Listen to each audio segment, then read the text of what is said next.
dias melhores. Use o cuidado com a família. Use a melhor proteção neste momento, que agora é de uso obrigatório no Distrito Federal para quem sair de casa. Salve vidas. Use máscara. O novo coronavírus é um desafio. E a tecnologia da Petrobras pode ajudar muito neste momento. Nossos cientistas e nossa rede de parceiros estão buscando incansavelmente soluções rápidas para prevenção e tratamento. Redirecionamos a capacidade de processamento de 2 supercomputadores para a pesquisa de combate à doença. Juntos, nossa energia fica mais forte.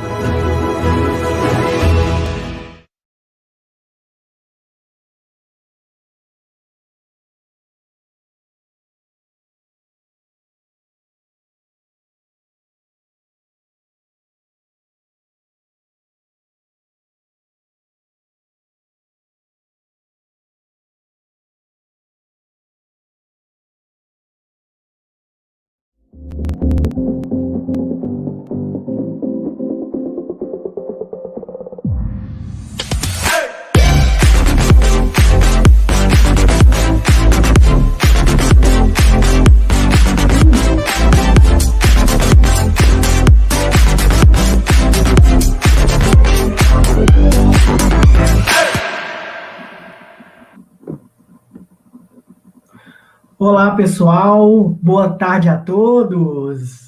Estamos ao vivo aqui, Campus Party. É isso aí.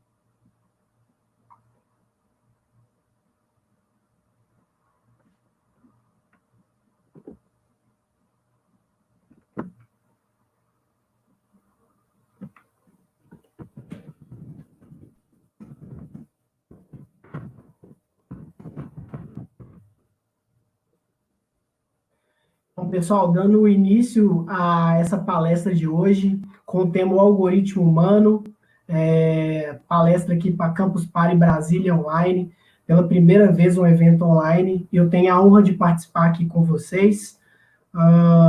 Vou abrir a apresentação aqui para vocês, para que a gente possa falar um pouco mais sobre esse tema, que é extremamente interessante. Para quem não me conhece, eu sou o Thiago Pereiras, sou profissional de educação física formado.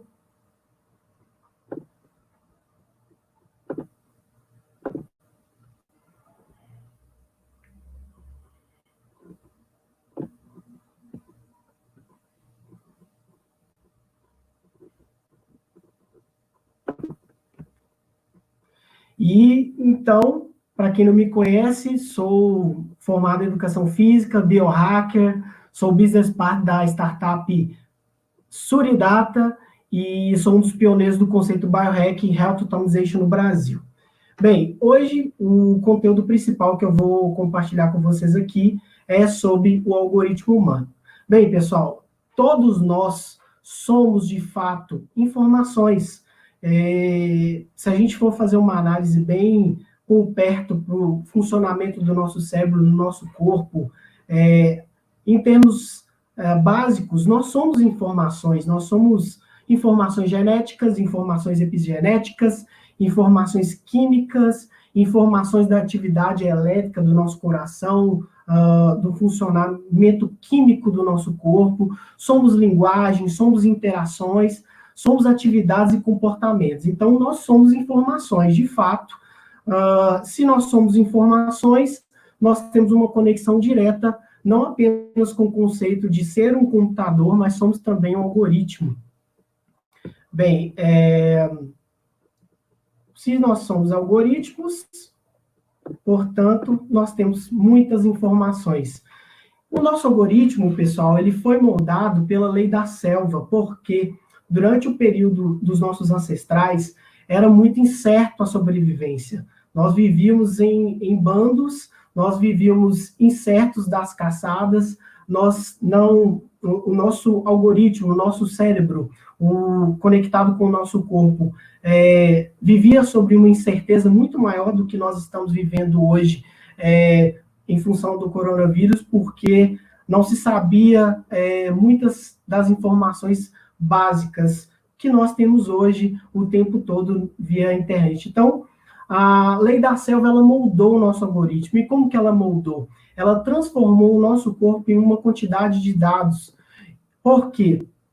Tem uma teoria que eu gosto muito de citar elas quando eu falo um pouco mais do algoritmo humano, que é com relação ao conceito do cérebro trino, que é uma teoria de um neurocientista, o Paul MacLean, que ele defende que nós temos influências no nosso cérebro, influências relacionadas ao cérebro reptiliano, ao do instinto, do agir.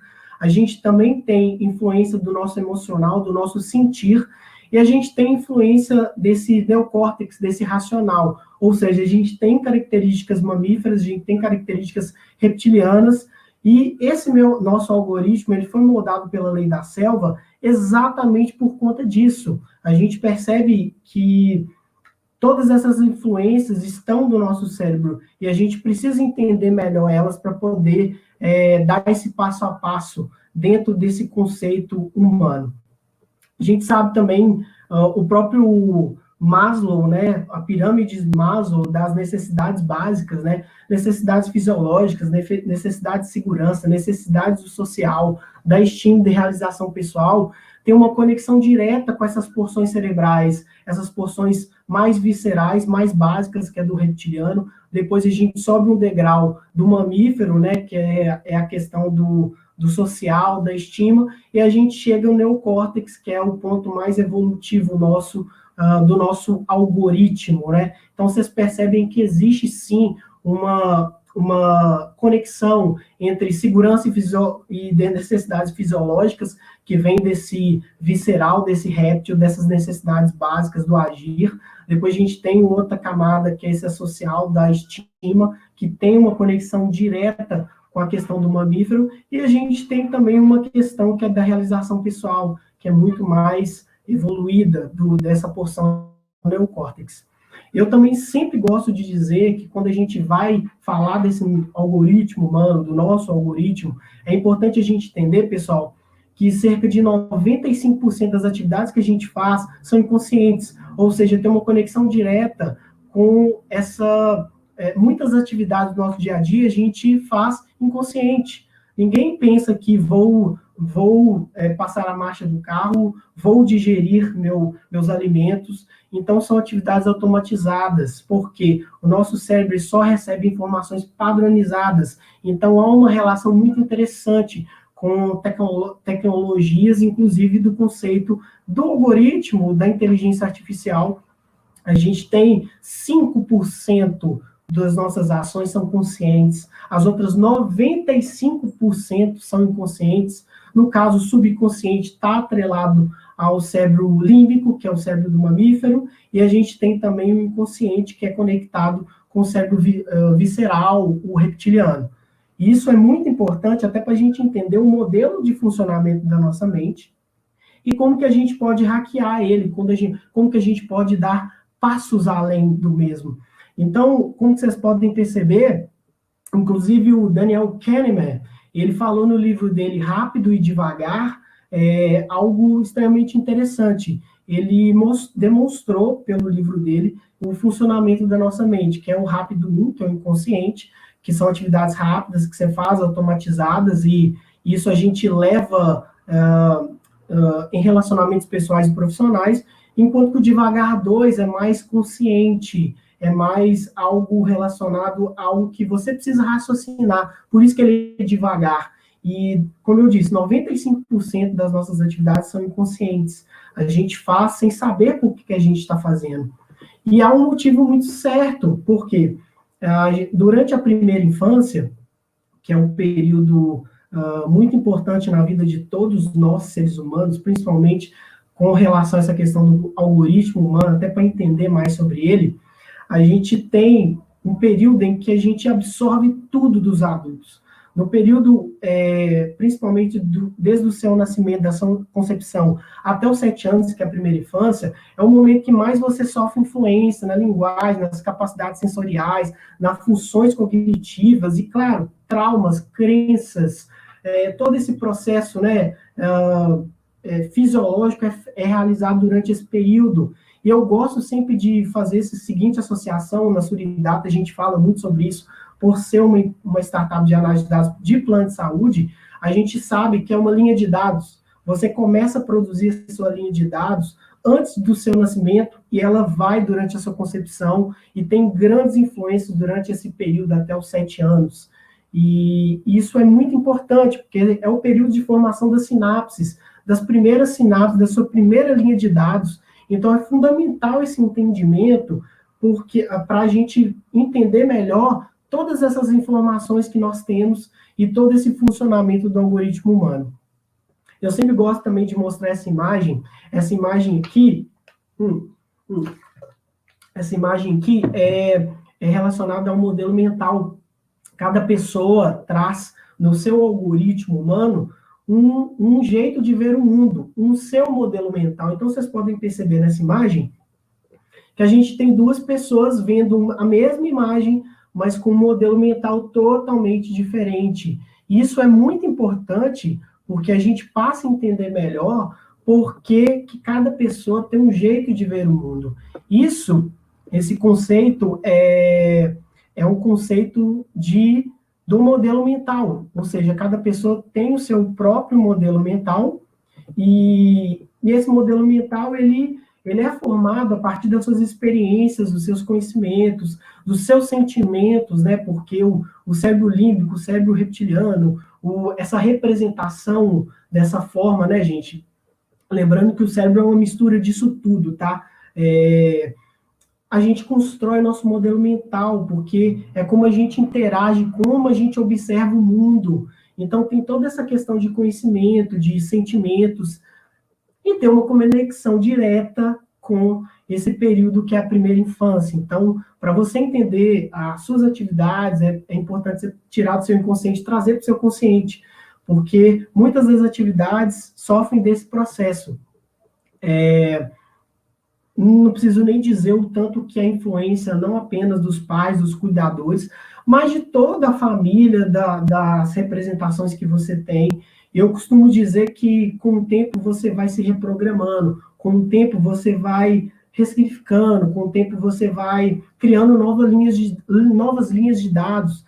Então, isso hoje com as redes sociais, esse mundo fica ainda maior. Então, de fato, será que o nosso cérebro ele tem, sim, uma conexão direta com a questão do algoritmo, do computador? Tem. Por quê? O computador, olha que associação simples, mas muito interessante da gente fazer e entender a importância dessa relação do cérebro, do corpo e da mente, que é virtual, que é formada pela interação entre o cérebro e o corpo. O cérebro e o computador têm a seguinte associação: tanto o cérebro quanto o computador operam por um sistema. E aí, no caso, o cérebro humano, pela interação, pelos sentimentos, pelos os instintos, pelas experiências, enquanto que o computador tem todo um sistema, seja Windows 7, iOS, enfim.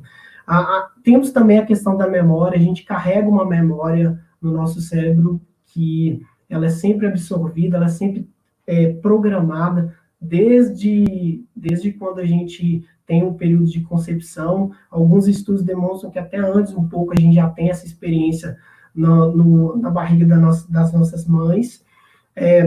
A gente tem comportamentos, muitos comportamentos, inclusive são comportamentos negativos, prejudiciais, e programas, a gente também tem essa questão, tem alguns programas que são também interessantes, que alguns programas trazem algo positivo, outros não. É a mesma coisa do comportamento. Nós temos comportamentos que a gente começa a programar. Por exemplo, eu estava, antes de iniciar a palestra aqui, iniciaram vários acontecimentos aqui no meu ambiente da palestra, e como eu nunca tive uma experiência virtual, dando a palestra virtual, automaticamente o meu comportamento já gerou um pouco de nervosismo, que já vem sendo equilibrado aqui por conta da minha experiência. A mesma coisa no computador. O computador demora um tempo para processar certas informações. O nosso caso não é diferente. Quando a gente acorda, a gente tem todo um processo de acordar, de tomar o nosso café. Então, a gente tem, sim, comportamentos. No caso, o cérebro tem também doenças, síndromes. No caso do computador, vírus, programas que geram prejuízo.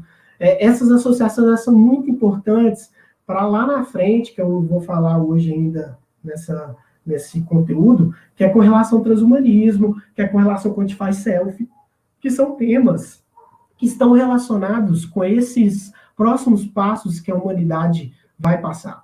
O próprio código genético, gente, o computador, o algoritmo, existe um código de programação que vem pelas experiências. O nosso código genético ele já vem embutido em função de toda essa influência da lei da selva. A gente já traz algumas programações no nosso código genético que podem ser expressados em função de hábitos que você passa a executar. Por exemplo, se você tiver no seu código genético uma expressão genética para diabetes e você tiver hábitos que é o básico lá do modelo mental, você pode virar a desenvolver uma diabetes em função que você já vem com um código genético programado e que pode expressar uma patologia relacionada a diabetes, entre outros. Hoje já existem inúmeras possibilidades de analisar esses dados.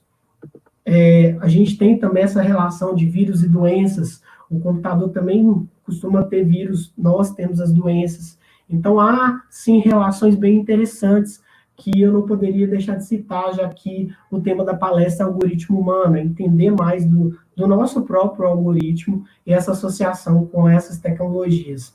O nosso cérebro tem uma capacidade também muito interessante, semelhante aos computadores, inclusive aos celulares, que é a capacidade da neurogênese, de criar novos neurônios.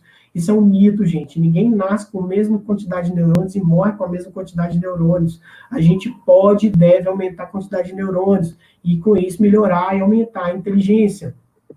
A gente tem também a questão da neuroplasticidade.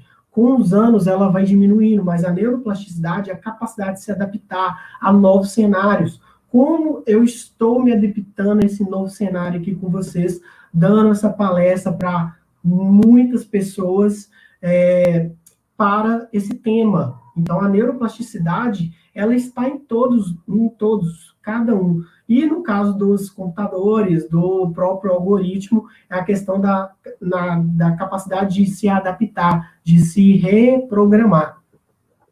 Eu não poderia deixar de citar, que é citado inclusive pelo Yuval Noah, um grande filósofo contemporâneo, a importância do coração, do cérebro e do intestino. O coração é um dos órgãos, está comprovado, gente, que as informações do nosso corpo, elas não saem apenas do cérebro, elas saem do coração, do nosso intestino. O intestino, que é considerado, segundo o cérebro, pela quantidade de neurônios que o intestino tem, o coração é a mesma coisa. O coração também possui uma capacidade de mandar informação, é uma região que tem um alto nível de vibração por seu músculo, que vive a vida inteira batendo. Ele só para de bater quando a gente morre ou quando a gente sofre um evento cardiovascular. Então, são órgãos extremamente importantes para o funcionamento do algoritmo humano, assim como os computadores, ou mesmo o algoritmo, Spotify, YouTube, possui suas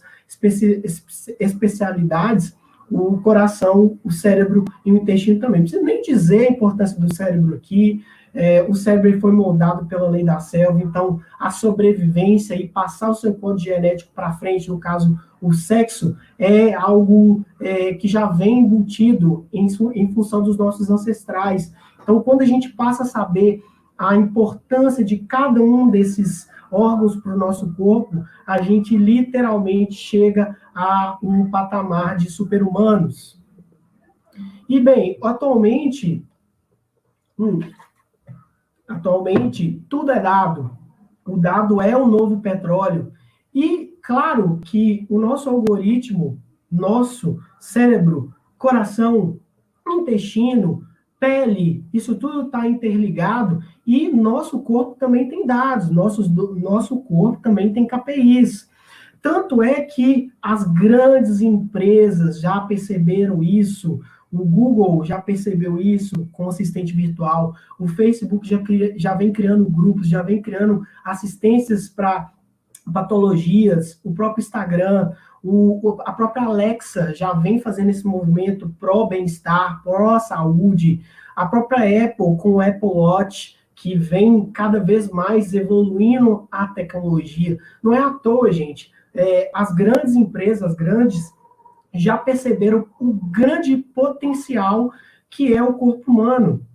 E, claro, a Google sempre na frente, e isso saiu na revista Time, que o Google já estava realmente pensando nessa solução da morte, nessa questão de imortalidade. Ela mesmo comprou recentemente a Fitbit, que é uma empresa de monitoramento de dados fisiológicos, né, como frequência cardíaca, pressão arterial, GPS, porque o Google já percebeu, o Google já está olhando lá na frente.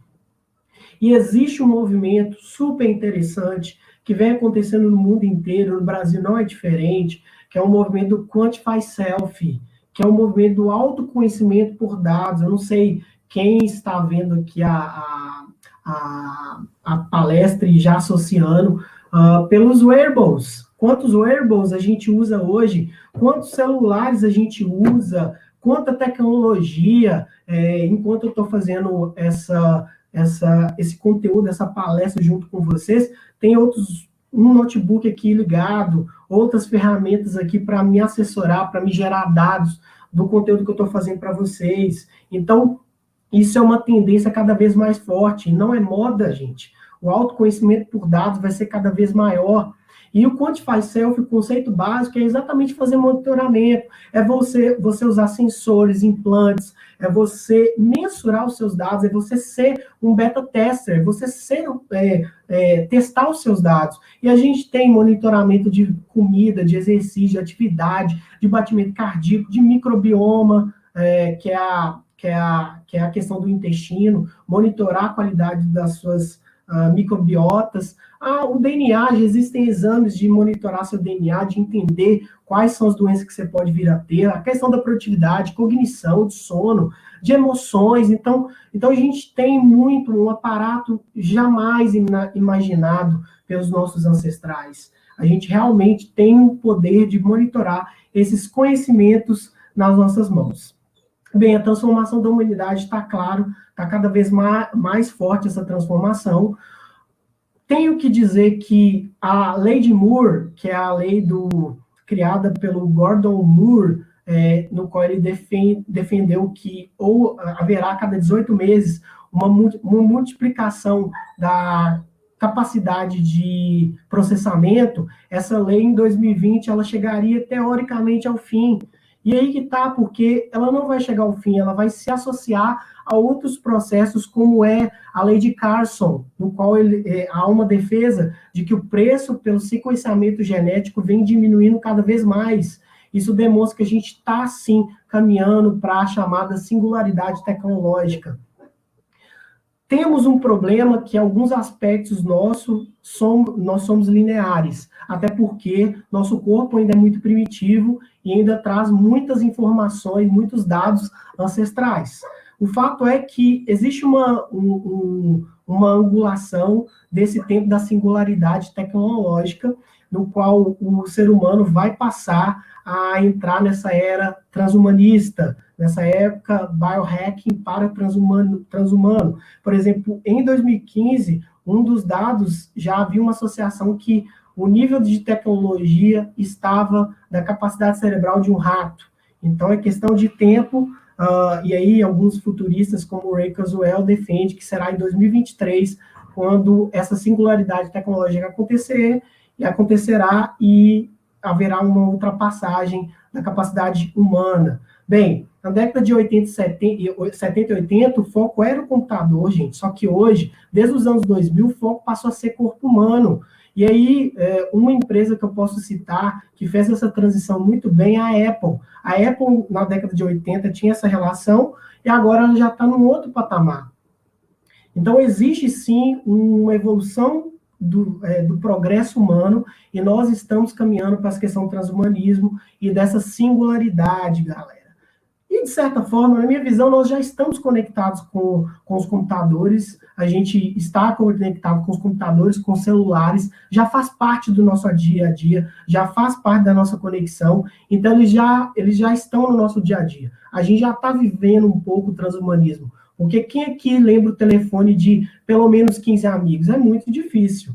O próprio Google já vem vendo isso, realidade aumentada, tudo já está, de certa forma, nos conectando com esse mundo além humano.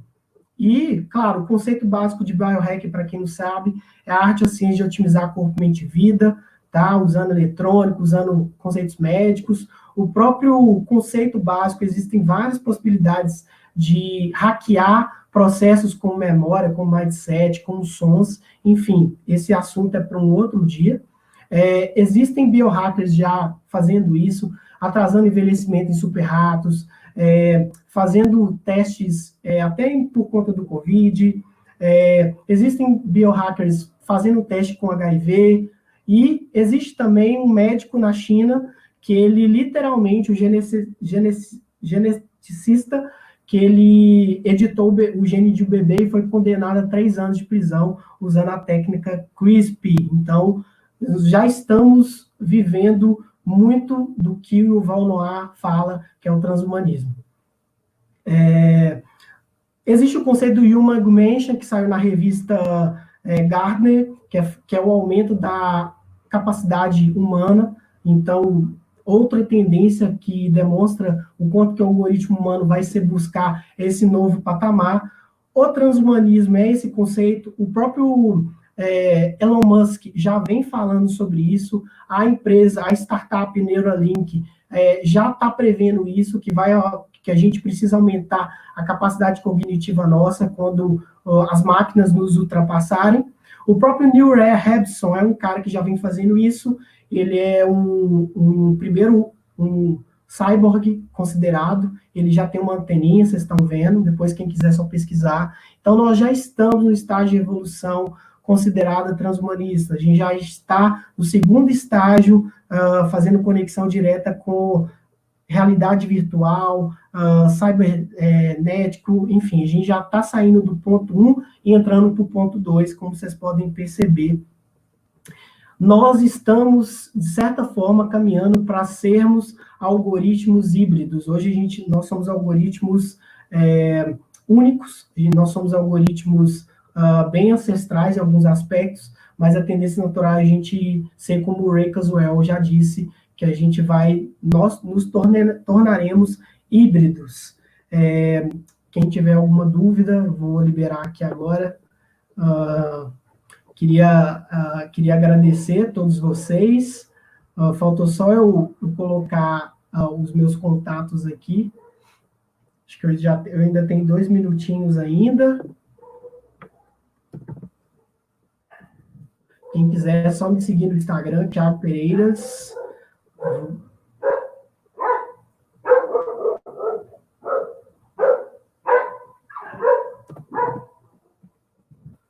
É só entrar no meu site e fazer o acesso. Beleza, vou mandar aqui no chat, só entrar no meu site, que vai ter todas essas informações, conteúdo relacionado, tá bom? Isso, queria agradecer a todos vocês por conta do tempo aqui. Vou ficar disponível também para quem quiser bater um papo, conversar um pouquinho mais.